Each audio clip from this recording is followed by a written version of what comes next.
9:37. A esta hora de la mañana vamos a tomarnos un tiempito para tal vez también poner en práctica una de las cuestiones que venimos reclamando desde distintos espacios, desde los movimientos de mujeres, los movimientos feministas, que es poder generar espacios de información, de formación, de sensibilización, de difusión de distintos derechos. Y vaya que la IVE, la interrupción voluntaria del embarazo, amerita que nos tomemos todo el tiempo como para poder difundir qué implicancias tiene esta ley, después de los años que nos significó también poder conquistarlo y lo que implica, ¿no? Decíamos, el 28 de mayo desde el Ministerio de Salud de la Nación, en coordinación con el Ministerio de las Mujeres, Géneros y Diversidad, se presentó el protocolo IVE. Y decíamos, ¿qué implica el protocolo IVE? ¿Cómo ayuda a la implementación efectiva de la ley en una provincia como la nuestra? Está en línea Natalia, que es integrante de Socorristas en Red, de Socorristas de Misiones, para charlar un poquito de este tema. Nati, muy buenos días, ¿cómo estás? Alicia Rivas te saluda. Buenos días, Ali, todo bien. Muchas gracias por la invitación, siempre el espacio de difusión. Gracias además por atendernos y por el trabajo que vienen realizando en momentos tan complejos, ¿no? Antes de la ley, ahora. Bueno, contanos eso un poquito. ¿Cómo es el trabajo de socorristas ahora que está en vigencia la IVE? Bueno, cada vez más arduo. Cambian las estrategias, quizás cambian también algunas actividades que vamos desarrollando, pero seguimos a full con los acompañamientos. Por ahí ahora lo que la ley nos permite es brindar también más opciones a la hora de resolver un aborto. Y también, por el otro lado, también nos empuja a seguir afianzando las articulaciones con el sistema de salud. Y como bien seguramente les habré contado Flor, en el marco de la campaña El derecho a abortar es ley, otra de las patas que vemos que tenemos que reforzar muchísimo o que nosotras decidimos, ¿no? Como es reforzar el tema comunicacional. Creemos que la parte de cuidar la ley es que todos y todas nos apropiemos de esa ley que ganemos y podamos todos ir a exigirla en los centros de salud. Pensaba también en esto de ir conociendo qué implica que la ley esté en vigencia, que nos permita, por ejemplo, cuando hay instituciones como el SAMIC de Oberá, que dice acá son todos objetores de conciencia, entonces acá no se puede hacer casi que ni la ILE, por lo que planteaban, poder también responder e interpelar y demandar ahí el cumplimiento, sabiendo cuáles son los derechos y las obligaciones que tiene el Estado y esa institución, por ejemplo, ¿no? Exactamente, el protocolo lo que trae, digamos, es como que baja a cuestiones concretas todo lo que ya la ley explícita, que es bastante explícita en muchas situaciones. En esta parte, por ejemplo, con el caso del SAMIC de Oberá, está totalmente en contra, está incumpliendo la ley. Y si bien, bueno, en el mismo protocolo dice que son incumplimientos que pueden llegar a tener sanciones penales, incluso. Habría que ver, obviamente, de acá a hacerlas cumplir, pero está bueno porque aclara en la ley en relación a la objeción de conciencia, que es algo que en la ley se había hablado mucho, que la objeción sí o sí es individual, no puede ser institucional. En el caso de instituciones privadas, digamos, tiene que garantizarse esa derivación con traslado incluido a costo de la institución que no garantiza, y pagarle los médicos y todas las instituciones que sí garantizan. En el caso de las instituciones públicas, no pueden no tener a nadie que garantice. Eso en el protocolo está como muy explícito. En el caso de las instituciones públicas no puede ser que no haya absolutamente nadie que garantice una vida. y en tal caso, digamos, como en otras circunstancias, como en otros procedimientos médicos, si quisieran excusarse, por ejemplo, así como hacen las derivaciones con ambulancias a los centros de salud, donde sí garantizan, tendrían que hacer lo mismo en este caso. Uh-huh. Además de esto, ¿no? De la objeción de conciencia, ¿qué cuestiones así bien básicas y que nos pueden servir a la hora de tomar la decisión de interrumpir voluntariamente el embarazo y llegar, por ejemplo, a una institución? ¿Qué te dice el protocolo? ¿Qué es lo que se activa? Bueno, hace muchísimo hincapié, está muy bueno eso, en el tema de la confidencialidad. Uh-huh. Y está bueno también el tema de las diferencias entre IVE e ILE, queda muy explícito. Uh-huh. Es algo que todos tendríamos que saber, que hasta las 14 semanas inclusive corresponde una IVE, que es una interrupción voluntaria del embarazo. Entonces, cuando yo voy a solicitar esa interrupción, nadie me tiene que cuestionar, ni preguntar, ni poner ningún tipo de obstáculo.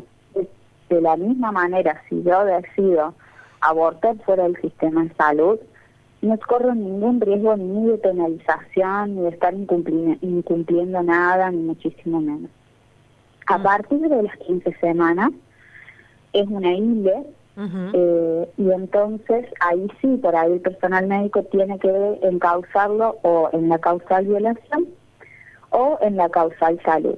Uh-huh. Y en la causal salud es muy interesante también porque hay todo un desarrollo en el protocolo y un montón de sugerencias que amplían el concepto de salud.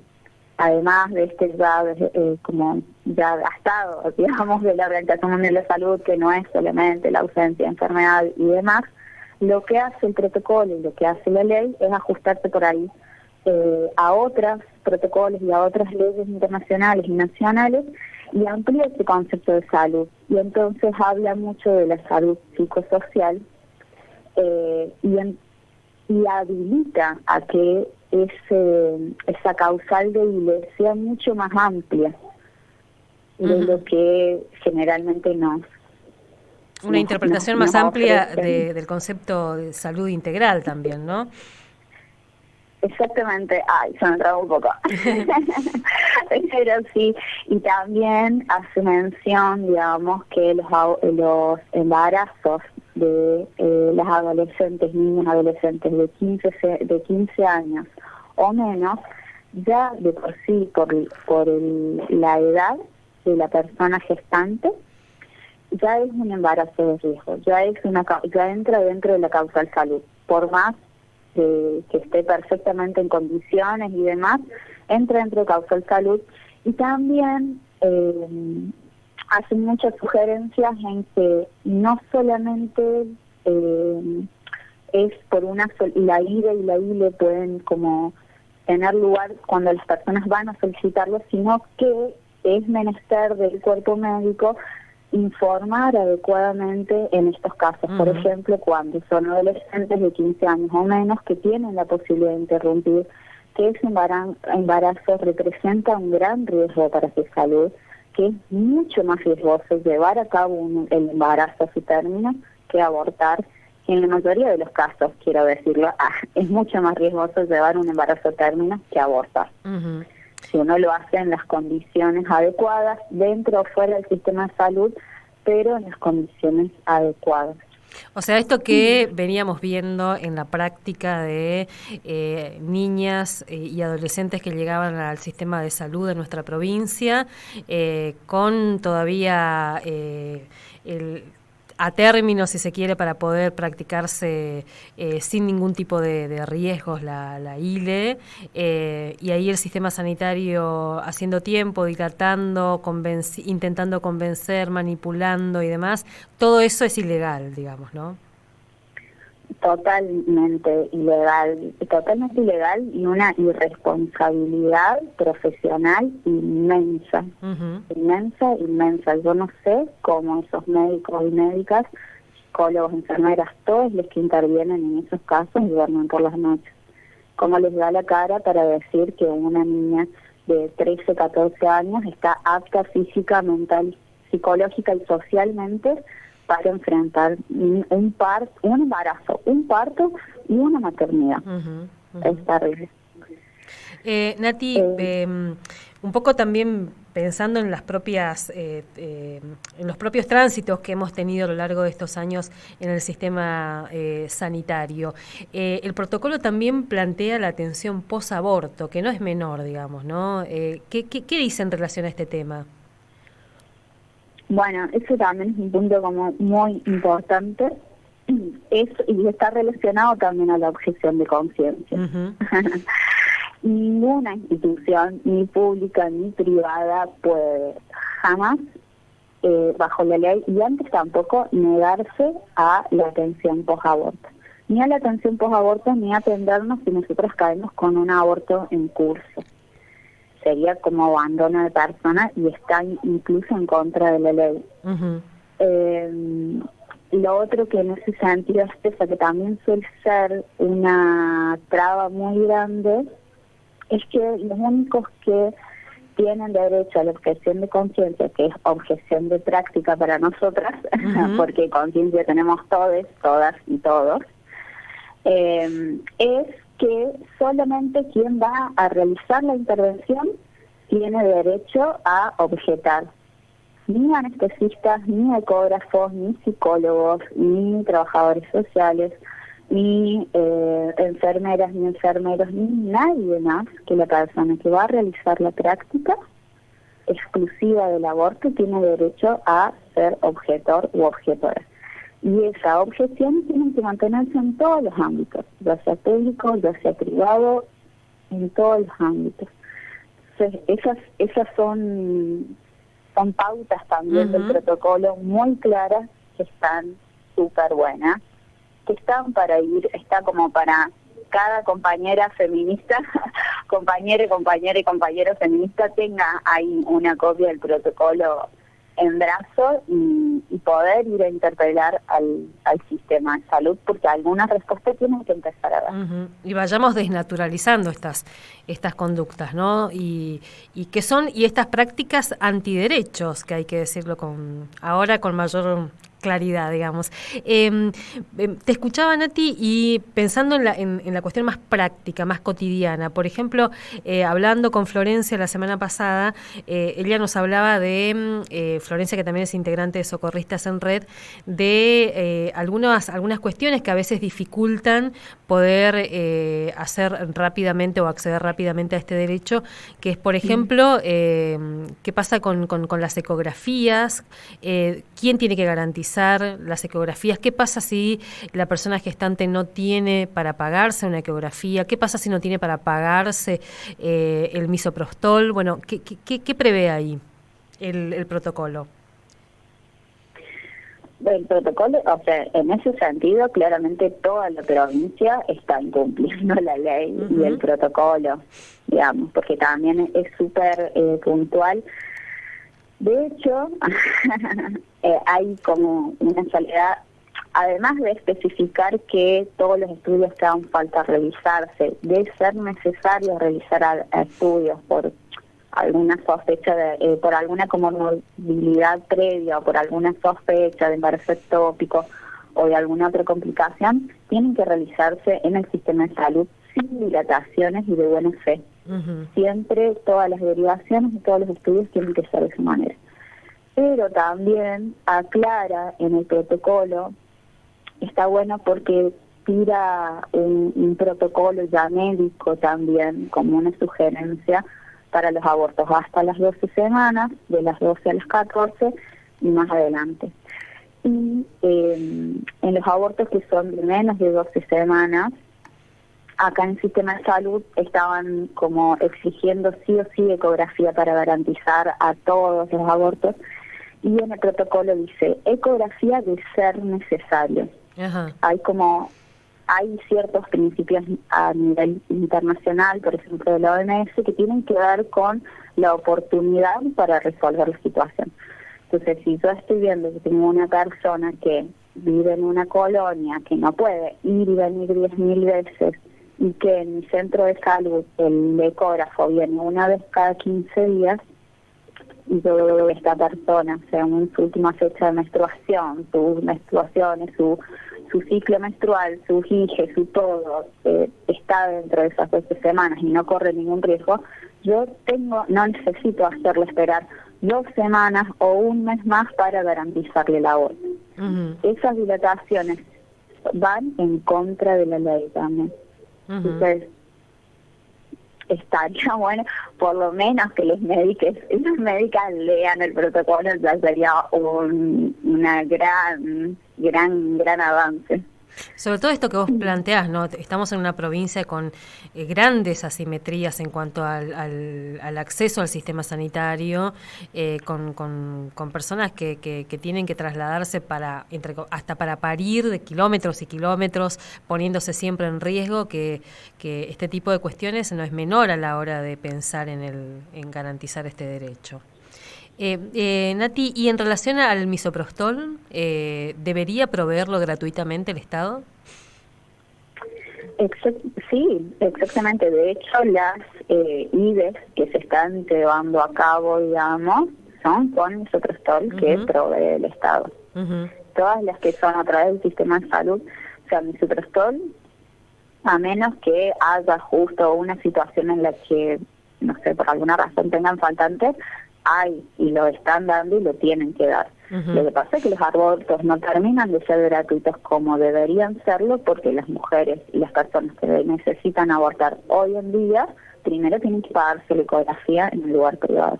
Claro. Que acá puede arrancar en un 800, 900 mil pesos, pero que en otras localidades son 3.000 pesos. Y 3.000 pesos es una gran guita, digamos. Totalmente. Nati, y en relación a cuándo tiene que intervenir el Poder Judicial, por ejemplo, hasta las 12 semanas no tendría que intervenir el Poder Judicial en ningún término. En ningún caso el Poder Judicial tiene que intervenir, necesita intervenir, ni muchísimo menos. Hasta las 14 semanas inclusive. El tema es que con un consentimiento nomás ya está, no necesitamos darles explicaciones a absolutamente nadie, ni ver a psicólogos, ni trabajadores sociales, ni nada, si es que nosotras no requerimos esa atención, no pedimos esa atención. En los casos de más de 14 semanas, es decir, de 15 semanas en adelante, si es a través de causal violación, alcanza con una declaración jurada que se hace en el mismo hospital.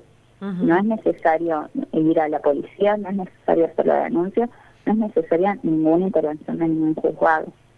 En los casos en los que sí es cuando son menores de edad, que pasa lo mismo que en los colegios, digamos, ahí como hay una responsabilidad del cuerpo médico, y ahí sí avisar, ahí hay una responsabilidad del cuerpo médico de avisar que pueda haber una situación de violación, porque el juzgado intervenga, no en la práctica del aborto, jamás en la práctica del aborto. No son necesarias las judiciales.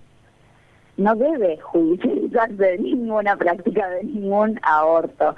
Voy a corregirme, digamos. Pasa en esos casos, o en los casos de 13 años, niñas de 13 años o menos, que legalmente ya son violaciones. Y sí o sí hay que dar aviso a las autoridades, digamos, pertinentes. ¿Y en relación a las personas con discapacidad? Tampoco, digamos, o sea, es lo mismo en toda la ley y en todo el protocolo, se trabaja mucho un concepto como de, ¿cómo se dice? Autonomía progresiva. Entonces, solo en casos como muy extremos, como por ejemplo en casos en los que la práctica pudiera representar un peligro para la salud de la persona, ahí sí como que se busca el acompañamiento, el consentimiento, digamos, de algún adulto o adulta o persona, que pasa lo mismo con menores de 16 años, 13, 16 años, cuando las prácticas pueden representar un peligro. Personas que son, ¿cómo le dicen? Como del entorno afectivo. no me acuerdo, no necesariamente tienen que ser sus tutores legales, Ujú. sino una adulta de confianza. Un poco garantizar acá lo que te plantean el consentimiento informado, que es un requisito básico, deberían, ¿no? Poder informar para este tipo de cuestiones. Bueno, Nati, queremos agradecerte muchísimo. Nos quedan varias cuestiones, pero me parece que como para ir también compartiendo, difundiendo y comprometiéndonos a esto que decías al comienzo, una forma de defender esta ley que nos costó tanto conseguir es conocerla, apropiarnos de ella y defenderla cada vez que necesitemos ponerla en práctica. Así que me parece que la información, la sensibilización, el conocimiento nos ayuda a eso. Sí, tenemos que aprovechar que en este caso la ley está de nuestro lado y sirve. Nosotros hemos tenido experiencias en las que las pibas han ido como súper preparadas al sistema de salud y llega un momento en el que no te le puedan rebatir más. Entonces, alguna solución que tienen que dar. Está bueno que empecemos todas, todos a empujar eso, a incomodar en los sistemas de salud para que la ley sea efectiva. Efectivamente. No, y además plantear esto de que a veces charlamos con los trabajadores del sistema y las trabajadoras del sistema de salud, que es el trabajo de ellos, ellas, elles, y es nuestro derecho. O sea, que es su trabajo, pero es nuestro derecho. Y eso me parece que está bueno poder pensarlo también. Nati, muchas gracias. Sí. Muchas gracias, Ali. Les invito a seguir difundiendo la campaña, que tiene materiales también para el sistema educativo y el sistema de salud, y es muy necesaria y muy importante que nos apropiemos y cuidemos la ley. Muchas gracias y muchas gracias por el trabajo de siempre también. Abrazo enorme. Abrazos. Hasta luego. Natalia, una compañera integrante de Socorristas en Red, lo que hemos aprendido con estas pibas, es impresionante el trabajo que vienen realizando hace mucho tiempo, en condiciones muy difíciles, cuando previo a la sanción de la ley, sobre todo se puso muy difícil después del 2018, cuando estuvimos ahí a punto de conseguir la ley y los sectores más reaccionarios, los antiderechos más militantes, realmente reforzaron la apuesta para la persecución, el hostigamiento y demás. Y ahí estuvieron pibas como Natalia, como Florencia, con la que hablábamos también la semana pasada, sosteniendo ese derecho que tenemos las mujeres y las personas gestantes sobre nuestros cuerpos. Y realmente dando esa pelea en el sistema sanitario de una forma muy, pero muy conmovedora también. Así que bueno, insistimos con esto. El aborto en la Argentina es legal. Ahora tenemos un protocolo que establece el derecho a la interrupción voluntaria del embarazo durante las primeras 14 semanas de gestación.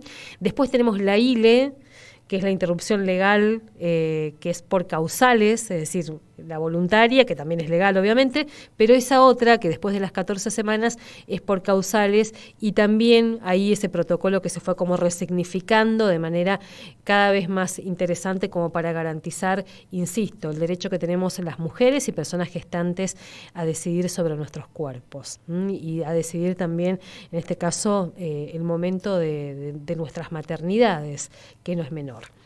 Hora 10, 1 minuto.